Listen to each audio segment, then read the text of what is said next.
Nollamasa Professional Trading Akademiýa hoş geldiňiz. Bugün 3-nji bölümde öwredjek datlarym gaty gymmatly temalardyr. Support resistance näme, order block näme, middle point'un güýji, breaker block näme, ondan soň liquidity näme, şuň iň gymmatly temalardan biri şol. Olaryň görnüşleri, displacement we engulf candle tapawdy, imbalance firewall gap näme. Inne ýuwaşdan geçeli. Support resistance näme?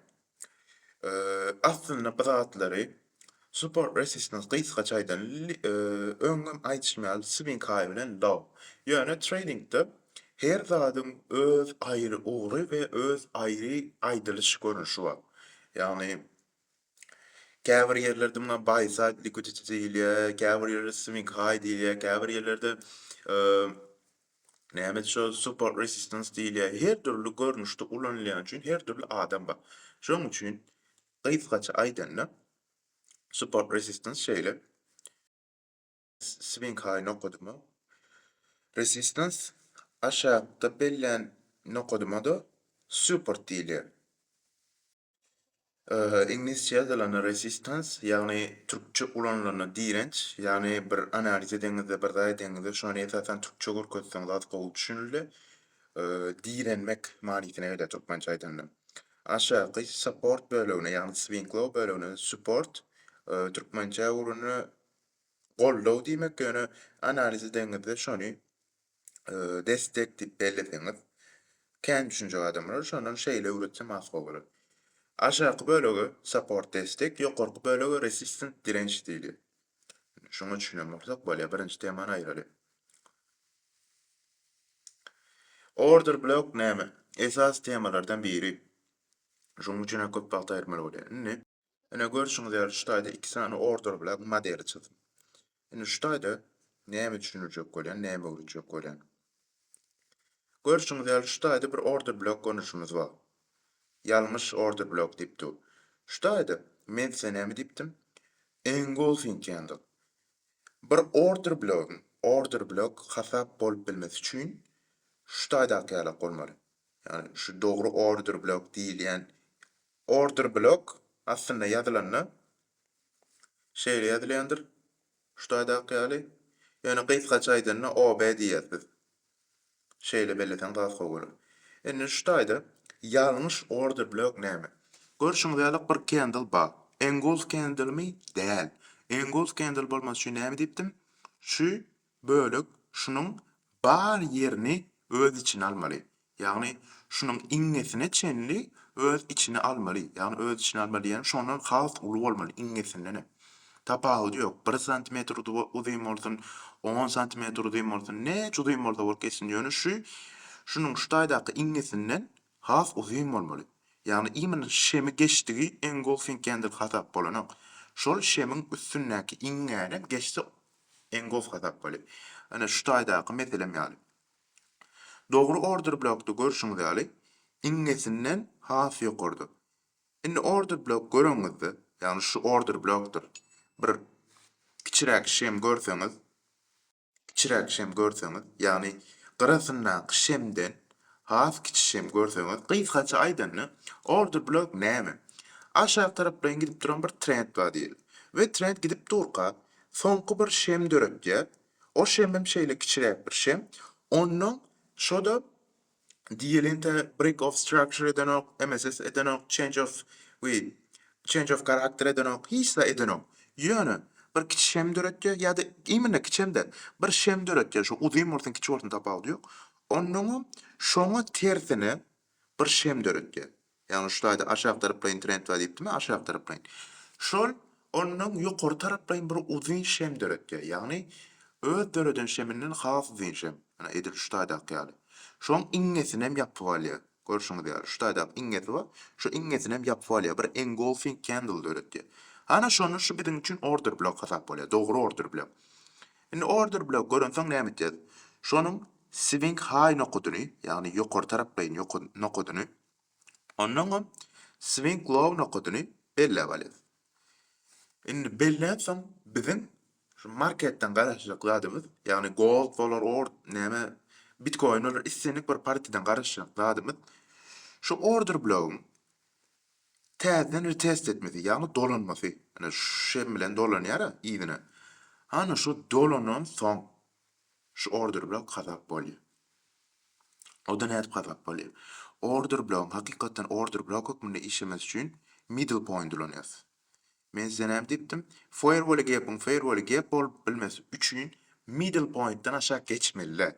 Middle point'tan ýagny orta gıçydykdan aşağı geçse bol biziň üçin IFWG ýagny inversion firewall gap bolup işleýär dipdik.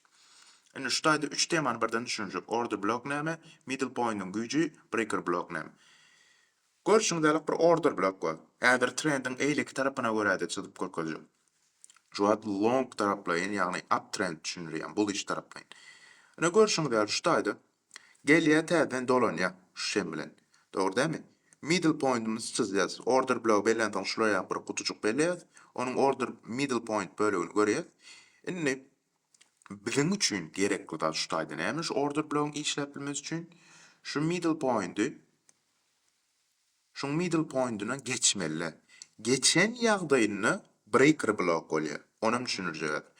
Şu middle point'undan geçse biziň üçin OrderBlock hasap däl. Iňinne öňem aýtýarym, şem bilen geçmeli diýen zat ýok. Şem bilen geçsin, iňe bilen geçsin tapawut ýok. Iňe bilen ýermem şu stick bilen geçsin tapawut ýok. Şeýdip şu geçdigi biziň üçin şu OrderBlock däl. Düşündiňizmi? Şonuň üstünde galsyn. Ýöne aşagyna geçmede bolýar. Näçe şoňa ýakyn bolaýdyn ortakçylygy, şoň aşagyna geçmede bolýar biziň üçin OrderBlock. Indi näme bolýar OrderBlock? Näme ýaraýar? OrderBlock aslında bir strateji. Esasan 80% granate bolan ýagny 100 tanesi del gaçsaňyz ortaça 80 sanagyny tek profit edip biljek bir strateji. Indi onu men aýdamok aýsty. Şu taýdan OrderBlock deýdi, geldi, deýdi. Ýöne ortakçylygyny geçmedi. Şu wagt ýalňyş geçiripdirmi? Onu galdyrsak. Geçmedi. Onuň näme bolýar? Trend aşağı tarapdan uğurlar şu taýda görüşüňiz ýaly. Aşağı tarapdan geldi OrderBlock deýdi, retest etdi, retestden ýygyna dolanmady. Onuň pony trend enni şu taýdan aslında OrderBlock duran wagty ýokary tarapdan öwrülmäge garşy bir gereklilik hem de bir konsept. Şunun bir iş trendi, bullish trendi uğrup biljek ya da bullish trend, bir iş trendi uğrup biljek abzal diýen bolýar. Türkçe aýtmak gaty bir hili. Onuň şu taýda görüşüňiz ýaly. Şu OrderBlock döränne ýam trend bize ýokary tarapdan bir signal berýär. Men ýokary tarapdan gidesem ýa dogan niýe, meni goýber diýär. OrderBlock deýsem men ýokary tarap gitjekdir niýe. Şu taýda degen soň biram engulfing candle döreden soň ýokary tarapdan stelkaş diýär, pul gazanýar. Indi şu taýda gelýär, täzeden retest etdi. Ýöne nolwaççylygyny geçenok. Gelýär diýge onuň soňy bir engulfing candle döretdimi? Hakman engulf döretmeli, ýöne engulfing candle döreden ýagdaýynda bize hasyl bir entry confirmation berýär. Ýagny win rate'imiz hasyl bolýar. Engulfing candle size iň garantiýaly ýol. Ýagny bir stelka gireňizde engulfing candle gördüňizmi? FWG ulanyň, IFWG ulanyň, OrderBlock ulanyň tapawuty ýok. Engulfing candle görseňiz girin. Ýagny aşağı tarapdan trendden sell tarapdan girin. Ýokary tarapdan trendden buy tarapdan girin. Ýöne girin. Engulfing candle iň garantiýa berýän zatlardan biri. Iň gymmatly zatlardan biri. Onuň bir engulfing candle döretdimi? Şu retest eden şeminden soň bir şoň iňesini uzun ýerde bir engulfing candle döretdim boldy. Trend ýokary tarapdan gir, gazan. Şu engulfing candle'dan soň ediljek zat aýdaýyn. Diýeli ýokary tarapda bir swing high bölegi barmy? Ýagny näme dipdik? Resistance bölegi. Şu engulfing candle'dan soň ýa-da ýalňyş adaşdym. Engulfing candle döredimi? Ýagny OrderBlock degen soň, aşağı tarapdan trendde düşünürjek. OrderBlock degen soň long pozisiýa basýar. Ondan gelýär. Engulfing candle'ın yapılması bilen, biram şonu belläýin. Engulfing candle dörede, näme diýelim bir şey açyldy. Şu ýokary tarapdan barýar. Ay şu taýda şem geçti. Ay boldy engulfing candle şu diýen. Ýöne şu şemin yapılmasyna garaşmasyň, käbal şemler şeýdip bilýär. Şu taýga çeni gelip ondan birden aşağı geçip şu taýda iňe döredim. Engulfing candle bolmanym yapylyp bilýär. Şoň üçin engulfing candle üçin hökmen garaşyň. Şoň sabr edin. Şoň hakykatan engulfing candle mi dälmi şonu bilmek üçin sabr eden garaşyň. Ondan geçecek zadyňyz şu. Engulfing candle gördüňiz. Take profit'inizi belleýäňiz. Öňkü resistance bölügini stop loss'uňyzy alýaňyz. Belleýäňiz öňkü support bölügini. Meselem şu order block ortasy. Ana. Alamyzda girýäris сделка. Düşünüňizmi? Сделка açmak beýle kyndatdy. Bir strategiýa beýle kyndatdy. İFA gelim düşünürdüm anfat şekilde. Bir çağan düşünüp bilecek şekilde. Order block'um düşünürdüm anfat şekilde. Kyndatdy. Açın grafikan order block gözlen tapan. Bolly. Diýeň сделка. Başta demoda işlep başlan özüňizi ösdürüň onuň şoduňda açardyňda şo taýdy. Basy berersiňiz. Aşağı tarapda internetde düşünüreyim. Enne aşağı tarapda internetde näýeli? Bert doğruçulmam siz bilen çyzyk korkodaýyn. Ýalňyş order block näme diýilýär? Düşündik diýip pikir etdim. Berik ýazyp oturup aýbaýy gün şunu kopyala garaýyn. Şuta geçireýin. Enne aşağı tarapda internetde näýeli? Order block ýalňyş trende bilýäňiz. Bir ýalňyş order block bilýäňiz. Engulfing candle bolmaly. Engulfing candle üçin çyzygyny geçmeli ýagny iňetini. Nüştadan şunu çyzygyny belläýin. Belledim. Indi bir order block döredi. Engulfing candle döredi. Bolly bizim üçin order block şu. Order block başga şemlerden tapawutlandyryp bilmek üçin şu engulfing candle oňat ýoksa her gören şemňizi order blockda hasap ederdiňiz. Şoň üçin engulfing candle her ýerde döremeýän zat. Esasan order block diýdi, firewall gap diýdi, if we get it şoraýa ýagdaýlarda döre. Gymmatly ýerlerde ýagny. Ýoksa her gören şemňizi order block döreýärdiňiz. Indi şuýdym. Ýokary tarapdan gelýän bir trend var. Dogry. Gelýär, bir order block döretdi. Order block döretmesiniň maksady men aşağı tarapdan öwrülesem eledi. Oňa onuň aşağı tarapdan gidip başlaýar. Yani belli bir ýagdaýdan soň täze şuýa gelýär. Ýöne näme diýipdim? 0 çyzygyny geçen ok. Şu an çizmedim ýöne. 0 çyzygyny geçen ok. Şu çyzygy 0 diýip baraň. 0 çyzygyny ýagny middle point'ini ýagny ortak çyzygyny geçen ok. Onuň näme diýip şuýdan? Bir engulfing candle döretdimi? Aşağı tarapdan. Bolly. Şu trendin feneni isleýän zady. Men aşağı tarapdan öwrüldüm. Sell knopka bas, gir puluňa dandy. Onuňa engulfing candle dören soň her gaýşmaly. Şuta gelýär. Indi short pozisiýa açýas, ýani aşağı tarapdan pozisiýa. Şutaýnam support bölegi diýip belleýär. Resistance bölümden şu order block'un ortak çyzygy middle point. Alias take profit uzatýas, stop loss uzatýas. Stop loss'umyzy middle point goýas. Nerede middle point? Ha, şutaýdy. Take profit'imizden aliasy support bölügine goýýas. Bolly.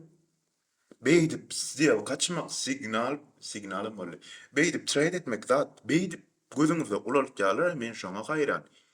Beýdip gözüňde ulartmak, bu iş o kyn iş, ýöne beýle de kyn zat däl. Bu derece kyn zat däl. Ana görüşiňiz ýaly order block aşağı tarapdan ýokary tarapdan näde ulanmaly düşünürdim. Bolly.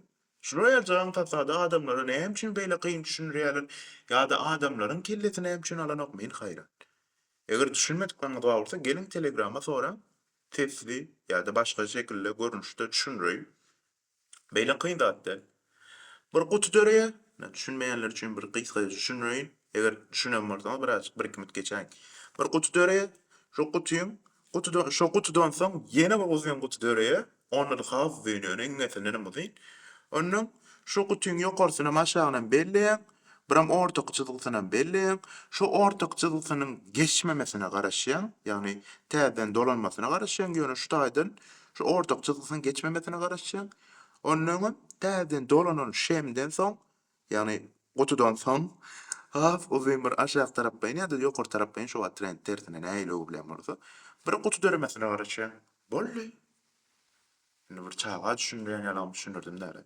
Gara şo ýaly order block modeller şeýle ýalňyş order block näme, dogry order block näme, trendin aşağı tarapdan trend ýa-da ýokary tarapdan trendde order block näde bolanmaly ýa-da näde bolanmaly däl. Şoňa düşünüňiz diýip pikir etdim. Düşünmedik bolsaňyz aşagda ýazyň ýa-da gelin Telegram'a ýazyň. Indi Geçeli ilk temamda. İlk temamız näme? Middle point'un güýjüni düşündik. Order block düşündik, middle point'u düşündik. Breaker block näme? Indi men size näme diýipdimin? Firewall gap bar. Trendin dowamlygyny görkezýän, ýagny ýokary tarapdan trend var, firewall gap'a geldi. Nolwaççylygyny, ýagny ortakçylygyny middle point'i geçmedi, ýokary tarapdan gitmegine täp bolýar diýipdim. Engulf döresi. Ýagny trendin dowamlylygy üçin hereket etdi. Biram if we gap diýipdim. Inversion firewall gap diýip düşünürdim. Eger görmedikler bolsa gelip görüplerler. If we gap'da trend dowamlylygyna däli tersine hereket etdi. Ýagny change of character ýaly, MSS ýaly, trendin ütgemedi ýaly. Indi order blockda şuraya tema var. Breaker block. Men size şu bir middle point'ini hem şunu düşünürdüm, şunu için düşünürdüm. Ayırayın şunu. Buna ayırayın. Indi. Ne bekle? Order block döreye. Doğrudan yukarı taraftan trendde. Order block döreye. Şuna alef ortakçılısını çiziyaz. Indi bu gedek yönü breaker block bolup bilmesi için ortakçılısını geçmeli. Ya inge bilen geçmeli, ya da şey bilen geçmeli, tapawdy yok, geçmeli. Şu nolwaççylygynyň, ýagny ortaky middle point'ten geçmeli aşağı. Aşağıya ýokary tarapdan şu at, ýokary tarapdan trendde aşağı geçmeli. Geçte bolly, bu order block däl. Bu inni breaker block. Breaker block. Ýagny aşağı tarapdan block. Aşağı tarapdan näle? Trendin ütgemesini örkezýän bir gurallardan biri bu. Ne nolwaççylygyny geçte bollunun menden var, wapşe ýokary tarapdan hereket garaşmak. Breaker block bolum bol pon aşak. Ýetgaçaýdan soraýar. Order block modelini alýa, nolwaççylygyny geçmesi bilenim breaker block'a gurýar. Boldy. Şu breaker block'u da düşünmeýän, bar, düşünüp bilmeýän diýeýin. Ýagny ýalňyş okuwçy bolmaý, ýalňyş molima bolýar diýerler bir wagtlar. Indi breaker block'u da düşündiňiz-de, aşağı tarapdan trendde döwredin. Aýraýyn meni. Näme aýraýyn? Indi aşağı tarapdan trendde de şeýle. Nolwaççylygymyz belli, gelýär, şem bilen ýa-da iňe bilen şo nolwaç geçýär. Bolly. Siz o wagt inni aşağı tarapdan trendin dowam etmesine garaşyp bilmeýäňiz, ýagny order block'un işlemedine garaşyp bilmän, nolwaççylygyny geçen soň gönül long tarapdan pozisiýonly bolýar. Ýokary tarapdan. Her iki düşünüreniň tersi. Indi breaker block boldymy? Şu ýapyldymy? Şu taýdan. Yani breaker block üçin engulf ulanyň, hökman ulanyň engulf gaty gymmatly zatdyr adamlar. Aýraýyn şulary. Şunam çek. Indi şu taýda ýapyldy, nolwaçy geçdi, geçen soňam engulf ulanyň. Ýagny şu şem alyp bilemokmy men? Hay alyp bilemok. Şu şemden soň beýdir kulanlar bilene. Ana şu şem döredi, biram engulf döretdi. Aýýa muň özüne engulf gerek geldi, ýa-da uzyn şembi, ýagny aýratyn şem. Gara şu nolwaççylygyny geçen soň boldy. Şol biziň üçin garantiýa breaker block. Ýagny inni trendin tersine däli, ýagny şu wagt ýokary tarapdan trend bawurda, aşağı tarapdan gitmesine garaşmaýarsa, ýokary tarapdan trend bawursa, nolwaççylygyny geçmesi bilen şonuň indi ýene ýokary tarapdan gitmesine garaşýar. Ýagny trendin öwrülmesine, trendin ütgemesine garaşyp bilmeýiz. Breaker block şolaya işler. Breaker block'u da düşünen bolsaňyz, düşünmedik bolsaňyz gelim Telegram'a düşünýän. Breaker block'u düşündik, aýrdyk ony. Liquidity näme? Geleli iň esas temalardan birine bu tarafa geçeýin. Liquidity näme? Şu liquidity düşünülmeden men size şu order block işleýişini görkezýän. Ne order block modeliniň işleýän bir ýeri barmy? Bah, terediň. Yes, gowdugyny tapylygyny. Bu support resistance aýry berjek düşündiňiz mana. Näme şu taýda? Trend onsam ýokary tarapdan hereket görkezdi. Onuň hasam ýokary gidesi geldi. Şu taýda görüşimiz ýaly. Kiçijik bir şey bar. Kiçijik 15 minutlukda. Belli ýokary. Belli aşağı. Ana näme bolupdyr? Ye. Görüşüňiz ýaly biram şu middle point'dan belläli.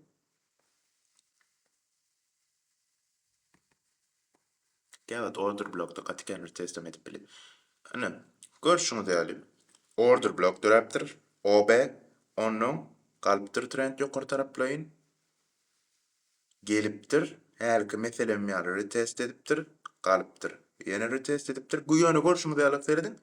Nol we çyzygyna wapşe golaýlaşynak. Dege ýokary gitdi. Dege ýokary gitdi onuň ýene ýokary. Görýäňmi? Prosto seredin. Şu wagt bar, size gysga hereket ýara görünüp biler. Ýöne şu grafika 15 minut guştaýdy görýän her bir şemiň hereketi, her bir şem 15 minutlyk şem. Ýagny şutaýda şu men grafikada meselem getirjekdim üçin meselemetrin şutaýda OrderBlock'da gelleri test edip şutaýdan engul teretke görýärmi? Engul teretke. Şutaýdan gelip siz zel kaçyp bilýäňiz. Şutaýa goýýarmy? Ana OrderBlock var. Ýene ýokary tarapdan gysgaça bir OrderBlock var şutaýda. Ana edilşi OrderBlock'u take profit edip belleseňiz, şundan pul gazanyp bilýäňiz. Tradingde beýdip imanna 1'e 10, ýani 1 goýdum 10 alym, 1 goýdum 30 alym oraya ýazgat ýok. Siz şu taýda grafikaň nirde nire hereket edip bilýäňizi bilýäňiz-de bolly, şondan pul gazanýaňyz. Trading bu. Trading näme dip düşünýärler? Ay sen bir gerekde grafikada gaç köp trendin nire gitjegini bilmeli. Däl, oraya ýazgat ýok. Şu diýýäm gaç köp pips bolýar. Antam şu emek pipsden oynayın. Pipsden şunu. Şurada gaç köp pips var. Ne olur tin tekrar boldy. OrderBlock iň güýçlü win rate berýän strategiýalaryň biri. Eger bir habar ýok bolsa, eger negativ grafika bir ýan berip biljek bir zat ýok bolsa, OrderBlock size iň güýçlü entry confirmation, ýagny siz delka girmek üçin iň güýçlü mümkinçilik. Birak ondan soň iň golslardy we bolly başga da gerek geldi. Borna berde girmediňiz. OrderBlock käwä bir gedek kullanylmaýar. Ýöne käwä şol key level, ýagny key level, ýagny açar türkmençe açar diýil ýa-da esasy bölük diýäli biz şoňa. Ýa-da gysgaça şu key level diýip şoňa diýili. Esasy bölük hukmuny duranýar. Esasy bölükler näme? Şu key level diýerme belle goýun gerek bolýar. Esasy bölükler grafikada belli bir ýerde durýar, meselem şu OrderBlock ýaly. Şu OrderBlock mesela şutaýda esasy bölük hukmuny. Grafika şutaýda geleni hemişe bir ul derejeli hereket etdi. Görýärmi? Şutaýda OrderBlock dören soň ullakan ýokary tarapdan hereket tabany aşağı gelýär. Şunu test etdi. Ýene ýokary tarapdan hereket kökede bäri gelýär. 3 gezek, ortaça 3 gezek retest etdi soň ýene ul derejeli galyş kökede. Ýagny muny geçip bilenok ýöne ulanyp bilýär. Yani key level'a bir gezek gelse, ondan yine bir gezek gelip biliyor. Yani bu firewall gap ýalakda. Firewall gap bir gezek ulanýanda, onun ikinci gezek ulanıp bilýände, ikinci gezek o fabaka bolup işinde ýaranýar. Ýöne key level'lar ve 2 gezek, 3 gezek gelip 4-5 gezegiň işinde ýarayar. Uzun wagt aralygynda seretseňiz, grafikada belli bölükler var meselem ana. Ana görýärmi? Grafika kaçan şu bölük gelenne ulu dereceli hareket görkezipdir. Yani esasy bölük hukmuny ulanýar. Gelýär, ana şutaýda şu key level döretýär, bäri OrderBlock bar eken. Gelýär aşağı tarapdan döretýär, ýokary tarapdan gelýär, ýene aşağı tarapdan gitýär. Ýagny ýokary tarapdan ýene gelýär, ýene aşağı tarapdan gitýär. Key level'lar gaty gymmatly zatlardyr. Bularnyň şolary ýatlatdyr. Bilip goýun. Men onsam bu öwretýänimi praktikada nädip iň gowy şekilde ulanýar. Onam düşünjek. Indi key level hukmuny dolantyr şutaýda görýärmi? Bir gezek galypdyr, onuň ýetmändir, ýene bir gezek galypdyr. Onuň bäri gelmädir ýöne ikinji gezek. Bu key level ulanyp bolupdyr. Görüşüňiz ýaly OrderBlock her ýerde siziň işiňizde ýaraýar. Ulanyp. Ana şutaýda nädip bilýäňiz? Şutaýda giresiňiz gelmedimi? Ýa-da sypdyrdyňyzmy? Täzeden gelýär. Ana näçe test etdir, geçip bilmendir. Açylan pozisiýany. Engulf döretdimi? Gir şu engulfdan. Başga näme gerek sana? Öňkü swing high böyle. Boranky swing high goýma, OrderBlock'y aşağı goý. Munan bärik goý. Al, Al sana take profit başga näme gerek? OrderBlock diýelim şuýdy kiçik bir OrderBlock bar. Ha, bolly. Şeyittim, şuýda girdim. Ýagny şu näçe bölegi 4182'de girdim. 4212'de çıktım. Al sana 263. 263 diýelim ortada şey. Şuýda sen $10 risk etdinmi? Şonuň $26 boldy. Düşündüm. Al sana trading, al sana grafik analiz, al sana OrderBlock. Şu BreakerBlock'tan mesela getirip bilecek bir yerim barmy? Barmy. BreakerBlock. Ha, meselem bak. Kiçirek görýän bar. Ýemine grafikada beýle uly kiçik bolmaly diýen tapawut ýok ne?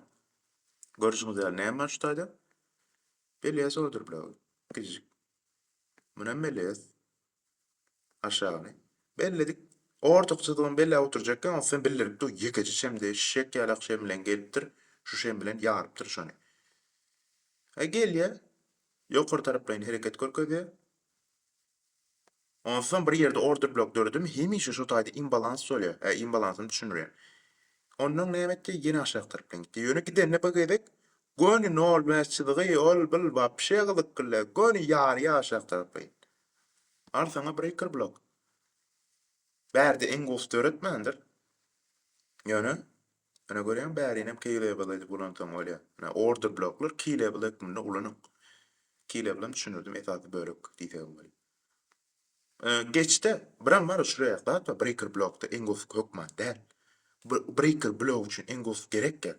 Şuň öze ýa en gowy. Görýän şu şem en gowy. Näme gerek sana? Eşek ýalak şem öňküden uly. O OrderBlock'tan wapşe uly. Şu şemin ýapylmasy bilen aç pozisiýany. Bir support level bar. En kuwata aralygyny diýin. Bir sagatlap gözledmeýşdi. Görüşüňiz ýaly 2 sany support level bar, ýagny swing low bar. Belli birinjini al balat we TP1. Ýagny şuýda take profit 1. Ýagny şuýda gelenne birinji zadyňyzy çekýäňiz, goýan pulumyzyň 50%ni bolly. Zelkadan 50%ni aýraýaňyz. Bu da esasy support level. Näçetine bi? Öňki aýyň 20-ni ötken ýalňyşmasam.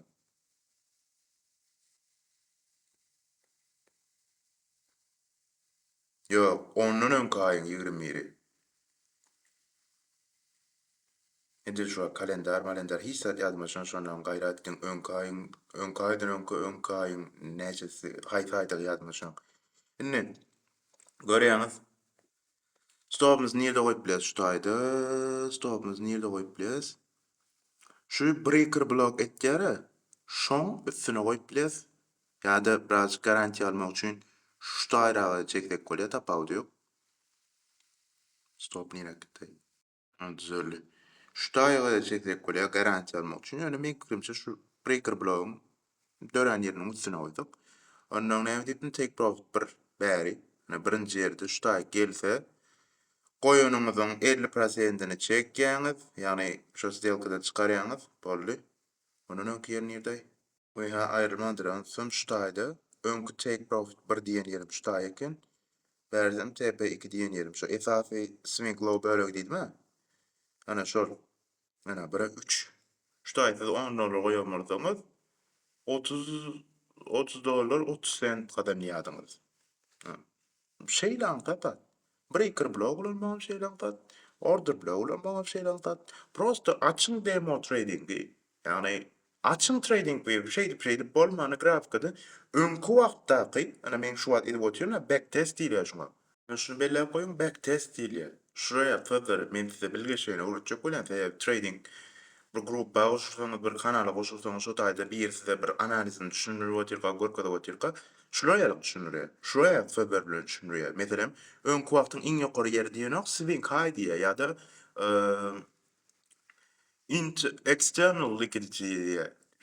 external liquidity diýär ýa-da swing high diýär ýa-da plan ýa-da men düşünürmýär. Şonun esasy şuraya esas sözler var. Şo sözler bilen düşünýär. Şular belläp goýmaýar. Kelläňizde garsyn. Backtest geçmişden gelýän geçmişdäki gelýän informasiýalary, ýani geçmişdäki analizi, ýani geçmişdäki şemleri analiz edip bilmek. Gaýtgaçaýdan şuraya kelläň dagda oturmaýyn.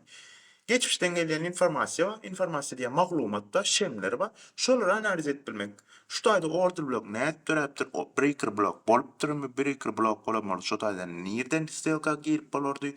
Stop'u nire koyup bolardy? Take profit'i nire koyup bolardy? Diýip öňkü wagt aralygyna gidin. Swing low'lary gözläň, support bölügini gözläň. Şeýdip we şu taýda şeýdip stelka açyp bilýän ekenim diýip özüňize öwredim.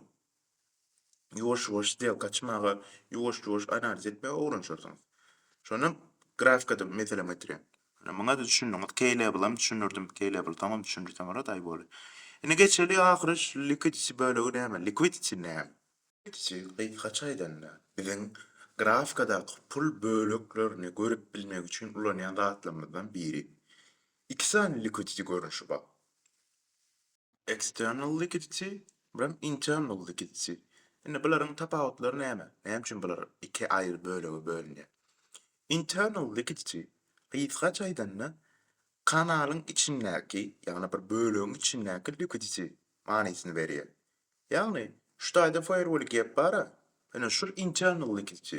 Ýarda şu taýda bir OrderBlock bar diýeli. Şurda internal liquidity.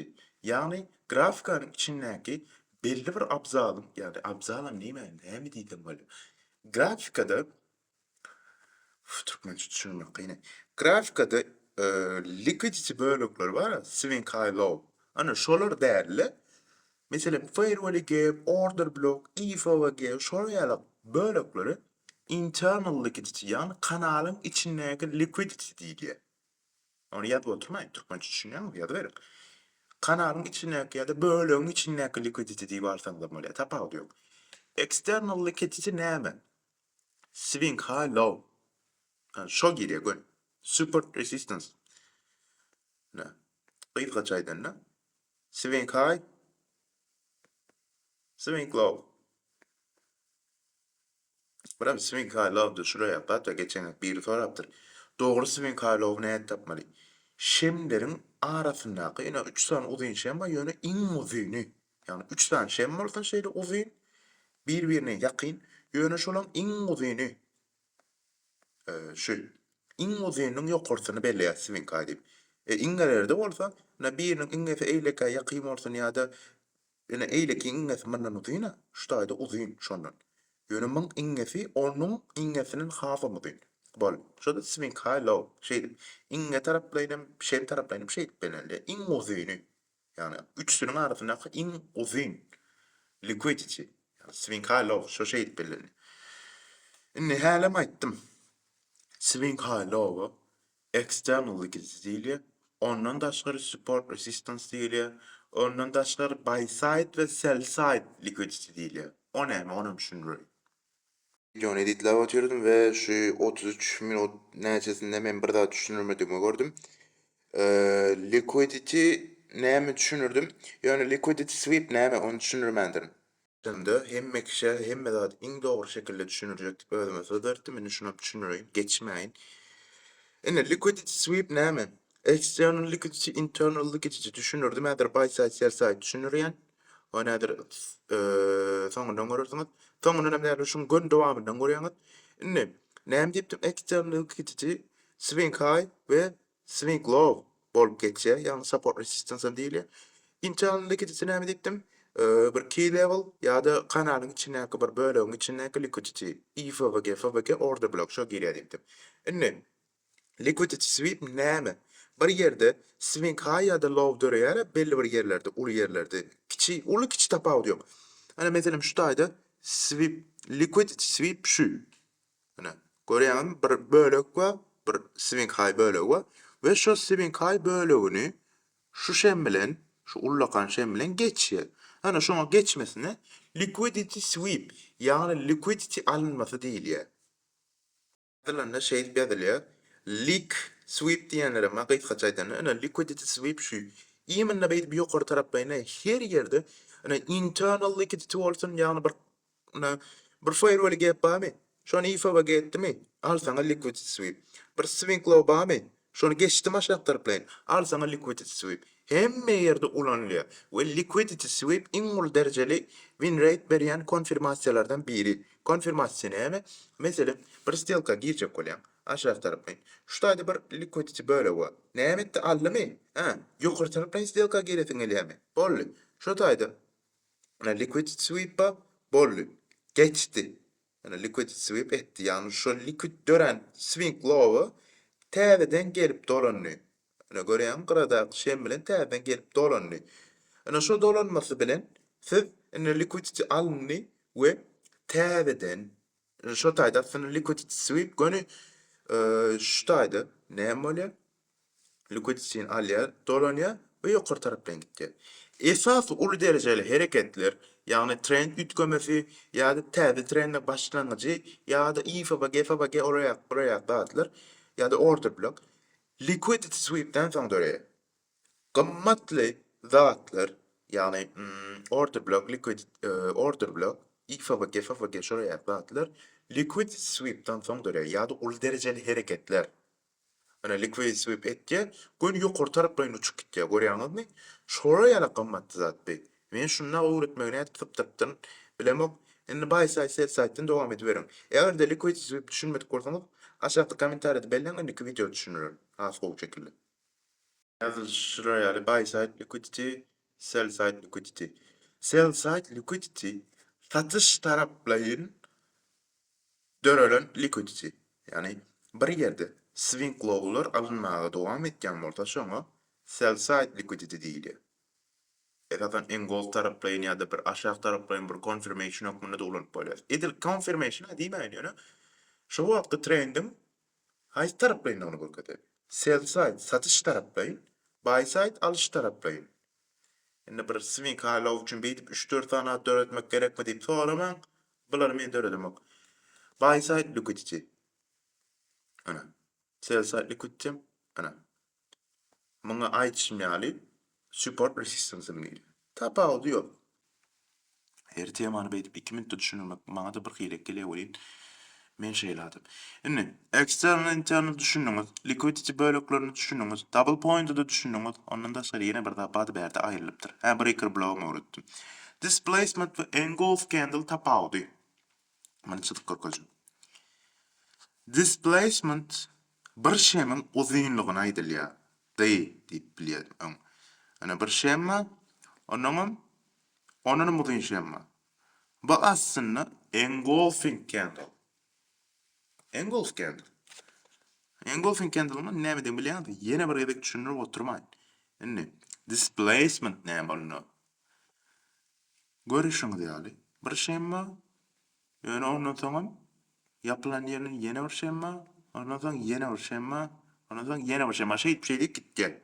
Ana muňa da displacement diýilýär. Ýagny trend, meselem ütgözün ya dowam etdiň tapady ýok. Esasen ütgänne dörýär. Imbalansym diýilýär ýöne displacement diýip gahas gogular. Displacement döränne grafika gatul dereceli pul girýär. Pul girmesen meselem bir trend ba aşağı tarapdan adamlar ne alış tarafa geçýär, ýa-ni satış adamlaryny satan nokta alyp başlaýarlar. Buy taraplayın, yani buy side liquidity döretip başlayalar. Ana sell side'dan buy side'a uğurlup başlayana change of character, MSS, IFA ve gen näme diýseňiz diýin tapawdy ýok. Şuraya 3-4 tane 5-6-7 tane bolup gitýär käbir şemleriň sany gaty köp bolup gitýär. Ana şuraya bir trendin dowamlygyna garşy köp liquidity bolýar. Şem döreýän bolsa displacement şol. Şeýle displacement engulfing candle. Displacement bir wagtda dören 3-4 5-6-7-8 näçe bolsa bir wagtda şol trendin dowamlygyna garşy dören bir topar şem. Engulfing candle öňkü dören, öňkü trendin ters tarapyna dören iňul şem. Yani şu öňkü tarapdan trendde şonda dören bir kiçi şem bar, kiçi uly tapady. Şonuň bar ýerini ýapyp alýan şem. Engulfing candle şu. Indi bulary da düşündik. Näme galy başga? Bu video 50 minuta bolýar ýetýänli. Displacement, imbalance failure gap näme? Indi geleli esasy iň soňky tema. Imbalance failure gap näme? Näme dipdik? Displacement dörejedip. Doğru değil mi? Bir wagtda trend tersine öwrülse ýa-da trendin dowamlygyna garşy köp adam girip başlady displacement bolýar. Indi şu taýda görüşüň däli. Mene şunu has antat düşünürdim diýip bir daha etjek. 4 2 5 görüşüň däli näçe saniyem ifa ge başlady. Olurdan şunu. Ana 1 2 3 sany firewall gap bak. Geçeňedek bir soru düşünem. Dogry firewall gap haýsam bilmeli bir ýerde gaty köp firewall gap bolamagdy diýdi. Ana belläň şulara. Çyzygyny çyzyp oturjak ama sen bilýäňde çyzyp bilen şemin aratynaky bütün bölegi dol almalygyny. Men şu boşluk goýup oturýan, şu boşlugy goýmaňdyr. Men şu atda düşünürjek bolup oturýan. Ana 3 sany firewall gap bar. Bir-birinden uly, bir-birinden gowy. Haýsyny saýlamaly. Bu firewall gaplaryň tapawyny bilmek üçin şulary gydyl edip belläýin. Belledik. Endi 3 sany firewall gap bar. Biz haýsyny saýlamaly. Iki halatlarda 5 alsan firewall gap bolýar bir trending dowamlygyna.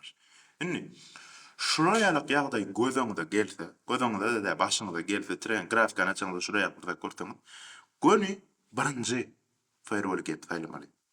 Ene ýokary tarapdaň trendde göni iň ýokarkyny, ýagny ýokary tarapdaň bir trend bar diýelim. Ýokary tarapdaň trend gidip öti, aşağı öwrülýär. Aşağı tarapdaň öwrüleni birinji dören firewall gap ýöne şol aşağı tarapdaň trend bolsa, ýokary tarapdaň gitken bolsa, şonu da birinji firewall gap bolanmaly. Ýagny iň aşagyny. Ýokary tarapdan aşağı gaçan trendde de iň ýokary goýulanmaly. Her gaýdan. Düşündiňizmi? Şo ýaly. Birinji firewall gap bizim üçin has gymmat. Ýöne şu taýda şunu bilen soň bolýar. Mene häzir dahat etmedim. Düşünürjekge, inniki-de düşünürjek, has gowy düşünürün Fibonacci. Ben näme diýýän diýýämler. Fibonacci. Fibonacci'ni inniki videoda belläp goýdum şu an. Has gowy iň gowy şekilde düşünürjek. Ýöne Fibonacci gysgaça aýdana bize näme öňerkezdi? Arzandan almagy, ýagny dogry ýerden almagy, dogry ýerden satmagy öňerkezdi. Ýokary tarapdaň trendde görýän bir topar firewall gap bar. Fibonacci'de bize gymmatly ýer 618. 618 bölegi 0,5 bölegi. 0,5 bölegine näme bir firewall gap bar? Bizim üçin gymmatly däl. Näme diýdim? Aşağı firewall gap gymmatly. Indi 618 bölegi bilen 786 böleginiň arasyna çyzygyny görýäňizmi?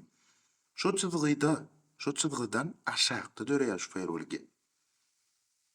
Şunuňmy? Ştaý grafika ýokary tarapdaýyna aşağı gelse, geçse, ifa geçse 618 bölegine gelip şu firewall gap'dan retest alan ýagdaýyna, ýagny güýç alan ýagdaýyny şu taýdan 618 böleginiň aşagyna firewall gap'den güýç alanyny ýokary tarapdan düşýär. Şu taýdan şunu ifa etmek oňa has aňatly bolsa-da şu firewall gap şu imbalans firewall gap mana bir imbalans firewall gap diýär ýazjak. Şu imbalans firewall gap'de şu taýdan ýokary tarapdan gitdi. Düşündiňizmi? Belki düşünmediğim bolup bilersiň, enlik videoda has gowy düşünürüm. Bu Fibonacci biraz kıynarak mesele. Kıynarak hem de olayım biraz kelleňiz bolýar. Näme o çyzygylar, anlar, näme gerek diýäň bädir. Onum düşünürjek diýme, enlik video düşünürjek. Galat, gysgaça aýdanda imbalans firewall gap näme soragyna jogap berdik. Düşünäsiňiz diýip pikir etýän.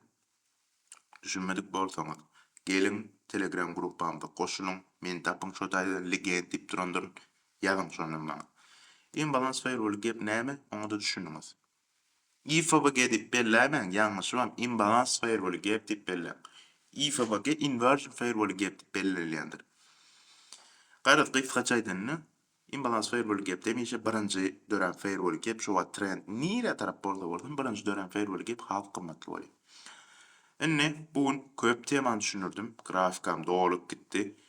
Şeyle şu aýtýanymy sağ olun köp gowzat dileýäňiz, köp gowzat aýtýaňyz. Sag bolun, minnetdar. Hemme aýdan gowzatlaryňyz üçin. Sizden isleýän zady maňa gowzat aýtmaňyz bäli. Öwren ýanlaňyzy depdere ýa-da bir zady bellep almaňyz we bellep alındaňyzy grafikan açyp ulanmaňyz. OrderBlock nädip ulanmalygyny görkezdim. FBG, middle point, support resistance, external, internal liquidity. Olar näme ýaraya düşünürdim, öwretdim. Açın grafikany, key level tapjak bolan. Backtest etjek bolan, support resistance tapın. Bolmana support resistance tapın. OrderBlocklar tapın. OrderBlock tapın. Şo taýda meselem OrderBlock dowamlylygyna göre nädip size gaçyp bilerdim. Ýa-da BreakerBlock tapın. BreakerBlock'un dowamlylygyna öňkü support bölügüne take profit goýun. Ýa-da şo trend nire tarap boldy. Stop goýun, take profit goýun. Meselem şu taýda stop nire goýup bolar, take profit nire goýup bolardy. Ýa-da şu key level mi? Key level nirde meselem şu key level şu taýdan girende girip bolardy ýa-da şu taýdan girip bolardy mi? Şoýa görüm, açın görüm. Gözüňde uğraşdyryň şu hatda. Sebäbi maňa halipa diýäňiz molim näme sag bolun, minnetdar bolayım. Meniň sizden tapawdym? Ýok. Ýekece tapawdymmy? Siz grafika şu hat ýaňy analiz edip başladyňyz, ýaňy teknik analiz öwrenip başladyňyz. Sizin bilen men tapawdym şu. Sizde ortaça 10 tane analiz edensiňiz, ýa-da 100 sary. Men bolsa 3 ýyl bäri, hatda 4 ýyla mok gelýär. Näçe 2022-de mär öwrenip gelýär. 2022-de mär özüme sürüp gelýär şu liste. Onda meniň sizden tapawdym şu nollar, ýani şu imanna bir bolmaly. Şu nollar sizinkiden az köp. Men sizinkiden az köp grafikany açyp oturdum. Ýani günläp şu taýda oturan wagtlarym bolmady, oýan sagatlap şu taýda näçe wagtymy ederdim men. Back test etdim, forward test etdim, forward test ýermem. Forward test ýermem şu. Forward test näme? Grafika şu an dowam edip ötýär, şu an hepden son konu. Son konum ne? 6-njy gün. 6-njy gün bolança şu an grafika şu taýda du. Eni şu taýda nire gidip biler. Görüşüňiz ýalyk resistance bölüginiň näçe alyşy bar. Ýokary tarap bilen dat bar. Bilen şunu. Siziň kaýba. Şunu alaýsa we esasan şu taýda OrderBlock barmy? Bar. Şu taýda şu OrderBlock geläýse we degäýse, ben olsam şu taýdan şu OrderBlock'un dowamlylygyna sidel gaçypdym. Ondan meniň şu taýda target goýup biljek yerim, ýani target kazanç goýup biljek yerim. OrderBlock barmy şu taýda? OrderBlock bady aslında 30 minutluk şu taýda bir OrderBlock var, men şu taýda sidel gaçdym, goýýadym şu. Şu taýda 30 minutluk şu taýda bir OrderBlock. Bolly, forward test näme? Ha şu taýda häzir OrderBlock gelse degse, onsa mena şu taýda diýipdir. Ýene deýdi hasap etsek, şu taýda gelse bir şekilde şu taýda ýokary galypdyr. OrderBlock gelip degse, swing haýam alsa, şu taýda take profit 1, ýani birinji take profit hökmüni goýsak, şu taýda gelenne men diýeli şu taýda $10 goýdym. Şoda diýeli $20 boldymy? Boldy. Şu $10 garantiýa alaýyn, ýani stopy nire stelka şu taýdan geldim, stopumyz şu taýda çekýäňiz. Inni birden stelka ters tarapa gidip başlady, ýani trend ütgöde dat boldy. Täzen stopumyz siziň giren ýeriňize gelýär. Ýani siz şu taýda $10 risk edip girdiňiz, boldy. $10'dan çykyp gidäýär. Ýitirýän gadyňyz ýok, şunuňmy? Ondan şu taýda geldi degdi, ýokary tarapdan men goýýan dadym şu. Şu taýda şu OrderBlock degmesi bilen meniň aşağı pozisiýam buýdur. Meniň aşağı pozisiýam şu. Şu taý we OrderBlock'un aşağı. Boldy şuda forward test. Men şunu näçe gezek etdim bilemoksan, gaty köp. 3-4 ýyl diýen, ondan pikir ediberim. Meniň sizden ýekeci tapawdym, gaty köp analiz etmegim, gaty köp sizden gaçmagym, gaty köp şu trading bölümde oturmagym. Boldy, men beýdip sizden ütköşükdädim ýok. Men beýdip IQ'm ütköşük däl, men kellem sizinkiden ütköşük däl. Menne bar beýin sizde de bar. Meniň bilýän zatlarym bilen ýok. Men size şu an şona öwredip. Men bilýän zatlarym bileniňizden soň size bahana galyp bilmeýär. Ay men bilemok, zat oraya bahana galmasyn. Açyň, şu an bilmeseňiz ýoş öwrenip oturdyňyz, şu an OrderBlock öwrenip 80% win rate berýän. strategiya, IFO ve gene Öwreniň 85% win rate berýän strategiya. Alın Öwreniň ulanyň forward testde ulanyň şonu. Ulanyň ýitirjek nämeňiz bar? Siz şu işi öwrenseňiz, analiz etmek öwrenseňiz, bolly size gatul derejeli gazanç bolýar. Ve gatul derejeli beceri bolýar. Ýagny grafikanyň nerden nereye gidip biljegi şu onsan traderlaryň arasyny şuraya gatdy. Bir adam 100 sana adam trader bolmak isleýärmi? Şonu 90% taşlaýar şu işi. Näme üçin? Teknik analiz öwrenip bilmeýän üçin. Ýa-da teknik analizyň dowam etdirip bilmeýän üçin. Ya da şu grafikada oturup bilmeyen için, ya da duyguların psikologiyasını onları kontrol edip bilmeyen için, ya da risk görüntüsü edip bilmeyen için. Şu käbir adamlar var, ol bir ütköş birjalar, broker var, adını ayıp oturmayın, yani. Bir birja. Men size şunu düşünüyorum. Trading, kazinodan, pokerdan, yani kumar diýerler ya Türkler, şondan aýyrýan da näme? Risk görüntüş. Şuýda men diýeli $10 riske oýan näme? Näme diýe 8.65 diýe. Men şuýda $10 risk etsem, stopmy şuýda çeksem 4.31 bolýar. Ýagny şuýda egerde stopma diýse $10 itirýän, o ýöne take profitma diýse 4.31 gadanýan. Ýagny $10'ym $43 bolup gitdi. Ýöne şuny stopmy has gyzga edemne aradaky risk reward ütgeýär. Düşünüňizmi? Ana şu risk kazanç deň derejede ütgörüp bilmedik ýeriňizde ol kazino bolup gitdi. Stavka bolup gitdi. Ýagny bir goýdum ikalym, ol eýýäm stavka bolýar, kazino bolup gitdi. Trading diýilýän öz riskini belläp bilmek, öz riskini ütgörüp bilmek, öz riskini üstünde işläp bilmek. Beýdi bir birjada we berýän 92% ýagny bir goýduňyz ikalyňyz ýa-da şu goýun biriňizi ýitirdiňiz. Olur ýa-da birjalar, brokerler stavka programmalarynyň işleýiş düzgünü. Ýagny bir stavka programmy açanyňyzy şo taýda size diýär.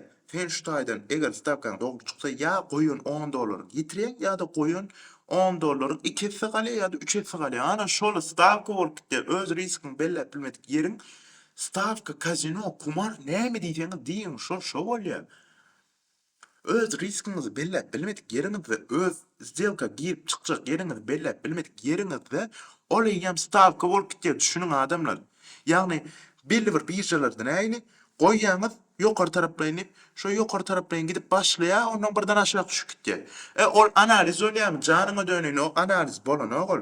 Analize giren ogul. Teknik analize giren ok. Teknik analiz işlen ok. Bol OrderBlock işleýär, FBG işleýär. Ýöne işler howa. Her ýerde işleýär. Ýöne olur. Oluýar grafikalar. Ýagny siziň dogry ýerde girip isleýän ýeriňizi targetläp bilmegi, ýagny take profit goýup bilmegi ýa-da stop loss goýup bilmegi kömek etmeýän, ýagny ruhsat bermeýän programmalar eýýäm stavka programma bolup gitdi. O trading däl ol. Teknik analiz işlän o taýda. O taýda bir bot wa öz-özüne size şo taýda girdiýe çykdyýa, ondan girýäňiz çykýaňyz, öz-özüne ýokary galy aşağı düşýär. Belli bir wagt belleýäňiz, şo wagtyň içinde galyşyna ýa-da düşüşüne pul gazanýaňyz ýa-da ýitirýäňiz $10 goýsaňyz şo $10 gitdi. Stop bolanňyzda ýa-da şo 2 köpelýär, şo stavka programmy. Düşünüň. Maňa gelip kän soraýar, men adyny oturjakka. Ýöne şo stavka programmy. O trading däl.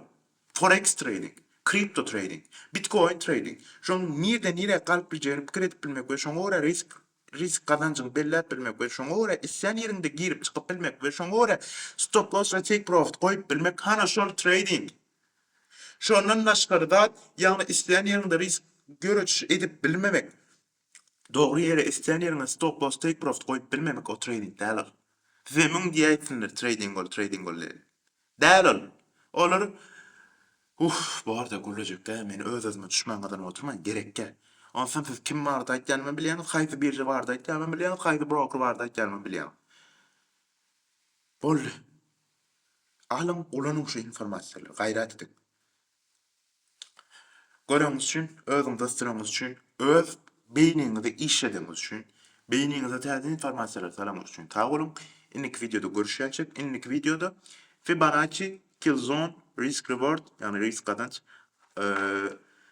Habarlar nädip bilmeli, habarlar nädip ulanıp bilmeli. Men geçen videoda aýtdym, habarlar bilip bilmek gaty möhümdat diýip. Biram indikatorlar näme ýeri. Şolar düşünürjek. Ondan soňky video ýa zelka nädip açmaly? Nerede açmaly? Näili ýagdaýda açmaly? Şolar ýagdaýlar düşünürjek. Görüňiz üçin sag bolun. Indiki videoda görüşýänçek millet.